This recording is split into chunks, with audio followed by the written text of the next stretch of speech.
शुभांकर, ये पूरी एक तरह से साजिश समझ में आती है, क्योंकि एक प्लान तरीके से लगता है, क्योंकि ये सबको कुछ देर पहले पता चल गया था कि धूमलगंज थाने के बाहर गाड़ियां लग गई थी, यानी कि गाड़ियां लगी थी उसके बाद जब पहले एक स्पॉट पर ले जा चुके थे।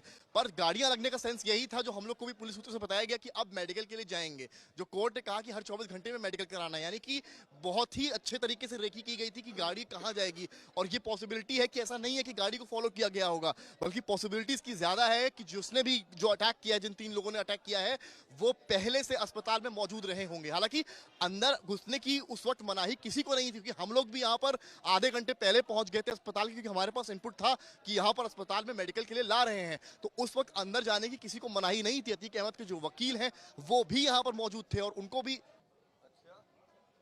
नहीं। शुभांकर, जिस वक्त हम यहाँ थे उस वक्त अंदर कोई भी आ सकता था, उस वक्त अंदर कोई भी जा रहा था आधे घंटे पहले तक। पर जब पुलिस की जीप पहुंची है वहां पे, उसके बाद मीडिया के अलावा किसी की एंट्री नहीं थी। यानी कि जो आधे घंटे के दरमियान था पुलिस की जीप आने से पहले, उसके पहले अस्पताल में कोई भी जा सकता था। और अगर किसी को इस तरह का प्लान अटैक करना था तो वो अस्पताल के किसी और सेक्शन में जाकर रह सकता था, या कहीं जहां भी जो डिपार्टमेंट्स हो, बेड्स पड़े हैं, वहां पर जाकर रह सकता था। और जैसे ही भनक लगती, आवाज आएगी तो बाहर आ सकता था। तो ये पूरी प्लानिंग लगती है प्रॉपर रेखी की गई है। आप समझिए इस बात को, ये एक दिन में नहीं हुआ है। कल जिसने भी अटैक कराया करवाया है, कल जो है इसकी एक तरह से रेखी हुई कि कहां कहां कैसे ले गए। और अंदेशा ये था कि आज भी मेडिकल कराया जाएगा, तो आज भी जब मेडिकल कराया जाएगा तो उसके लिए इसी अस्पताल में आएंगे जहां पर कल उसको जाना था। ऐसे में प्रॉपर रेखी करी गई कि यहां पर ही अटैक करा जाए, क्योंकि यहां पर जब पुलिस अंदर ला रही है तो कितने पुलिसकर्मी हैं, आप अगर विजुअल देखें जो आज तक के पास है, कुल मिलाकर 8 से 9 पुलिसकर्मी हैं। फोर्स बहुत तो नहीं थी पर बहुत थी। मैं इसका ऐसा इसलिए कह रहा हूं क्योंकि ये 3 जीप्स थी। पर जब अगर आपको अटैक का अंदेशा होता, जब असद का आज सुबह जब असद की जो शरीर है उसको दफन किया जा रहा था, तो आरएएफ तक बुला ली गई थी, पुलिस के थानों की फोर्स बुला ली गई थी, अन्य जिलों की फोर्स बुला ली गई थी। पर यहाँ पर तो शायद ऐसा लग रहा है पुलिस को भी अंदेशा नहीं था कि इस तरह की घटना हो जाएगी। तो सवाल कहीं ना कहीं पुलिस के ऊपर भी उठता है कि जो पुलिस रिमांड में अतीक अहमद और अशरफ थे, तो इतनी बड़ी चूक हुई कैसे? आखिर इतने कम पुलिसकर्मियों के साथ यहाँ पर आए ही क्यों? या यहाँ पर पुलिस की प्लानिंग की चुकी, क्योंकि पुलिस रिमांड में है। सोमवार की शाम 5 बजे तक पुलिस रिमांड चलनी है, तो सवाल ही अभी उठने शुरू होंगे। आप समझ लीजिए कितना सेंसिटिव इशू है। अभी अतीक और अशरफ से कई राज यूपी एसटीएफ और उत्तर प्रदेश पुलिस को उगलवाने भी थे, ये भी इसमें एक मोड़ है। इस बीच में पाकिस्तान कनेक्शन भी रिमांड कॉपी में उत्तर प्रदेश पुलिस ने पहले से दे दिया था, जिसको लेकर कई बातें चल रही थी। हालांकि अतीक अहमद उस बारे में चुप्पी साधे हुए था। पर यहां पर सवाल ये उठता है कि गोली जो चली है उस वक्त आज तक भी था, कुछ मीडिया कर्मी भी थे, उनके सामने किसकी किसकी जान पर खतरा था, इसको लेकर भी सवाल उठेंगे। हमारे जो कैमरा पर्सन नीरज कुमार है, उनके हाथ में भी खरोच आई है, धक्का मुक्की हुई है, क्योंकि जब गोलियां चली हैं तो धक्का हुआ है। और हम लोग खुद भागे हैं, जो मेरे शूज हैं मेरे वो भी टूट गए भागने पीछे। जब एकदम से गोली चली है तो हम सब पीछे हटे, और उस वक्त घटना हुई, सब चौंक गए।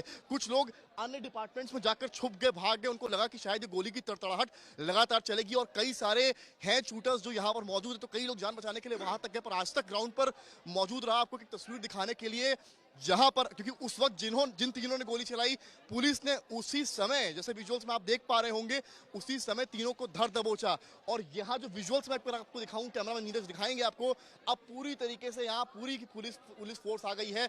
और शायद ये पहली या दूसरी दफा हुआ होगा यूपी में कि एक अस्पताल एक पूरे क्राइम सीन में तब्दील हो चुका है, जहां एक कैमरा नजर पड़ा आता है, एक बोतल पड़ी नजर आती है, कुछ बुलेट्स पड़ी नजर आती हैं, 3 पिस्टल्स पड़ी नजर आती हैं। और यहीं पर सनसनीखेज तरीके से अतीक अहमद और अशरफ को मारा जाता है, और उसी वक्त और अशरफ को मारा जाता है, और उसी वक्त तीनों ने सरेंडर किया है। यानी कि जिन्होंने भी ये कार्य किया है पूरी प्लानिंग से किया है, या ये भी कहा जा सकता है कि उनसे कार्य कराया गया है। कौन इसके पीछे है इसकी जरूर पड़ताल होगी, पर उच्च अधिकारियों ने इतना जरूर आज तक को कंफर्म किया है, मान सिंह नामक सिपाही प्रयागराज पुलिस के हैं, वो इसमें घायल हुए, उनके हाथ में गोली लगी है।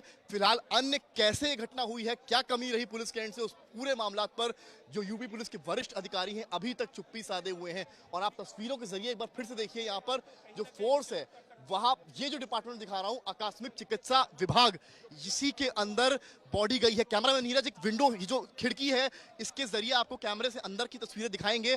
आप देखिए अंदर पूरी की पूरी पुलिस फोर्स, वरिष्ठ अधिकारी हैं। सामने जो अधिकारी आपको बीच में नजर आ रहे हैं वही अधिकारी हैं जो इस पूरे चीज को लिए लीड कर रहे थे, यानी यही इन्हीं के अंतर्गत जो है पूरी तरीके से ये बॉडी यहाँ अतीक अहमद और अशरफ को यहाँ पर लाया गया था और इन्हीं के सामने ये पूरी गोली चली। और आज तक ने इनसे भी उसी वक्त सवाल किए तो इन्होंने सवालों पर चुप्पी साधी रहे और इन्होंने केवल इतना कहा कि हमारा भी एक सिपाही घायल हुआ है।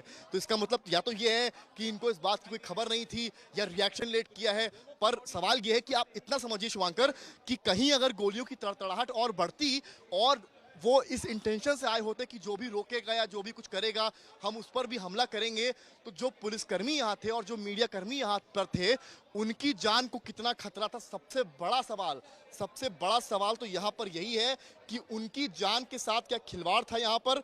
ये एक बड़ी समस्या, बड़ी खबर की तरह सामने आ रहा है, क्योंकि पुलिस को शायद इस बात का अंदेशा नहीं था। अगर अंदेशा होता तो पुलिस इतनी कम फोर्स के साथ यहाँ पर नहीं आती। अभी जितनी फोर्स है उसकी मैं आपको बताऊं मात्र 20 से 30% फोर्स थी, जितनी फोर्स इस वक्त इस अस्पताल में मौजूद है। ये अंदर की फोर्स मैंने आपको दिखाई है, वो अधिकारी हैं जो उस वक्त इस पूरी चीज को लीड कर रहे थे, यानी कि जो मूवमेंट हुआ था उसको लीड कर रहे थे। पर यहाँ पर आप देखिए एक तस्वीर